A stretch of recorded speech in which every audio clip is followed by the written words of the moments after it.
আবৃত্তি করছি কবিগুরু রবীন্দ্রনাথ ঠাকুরের লেখা শিশু কাব্যগ্রন্থ থেকে প্রশ্ন কবিতাটি।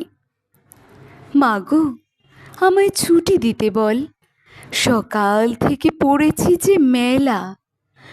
এখন আমি তোমার ঘরে বসে করব শুধু পড়া পড়া খেলা। তুমি বলছো দুপুর এখন সবে, না হয় যেন সত্যি হলো তাই। একদিনও কি দুপুরবেলা হলে বিকেল হলো মনে করতে নাই? আমি তো বেশ ভাবতে পারি মনে, সূর্যি ডুবে গেছে মাঠের শেষে, বাগদি বুড়ি চুবড়ি ভরে নিয়ে শাক তুলেছে পুকুর ধারে এসে। আধার হলো মাদার গাছের তলা, কালই হয় এলো দিঘির জল।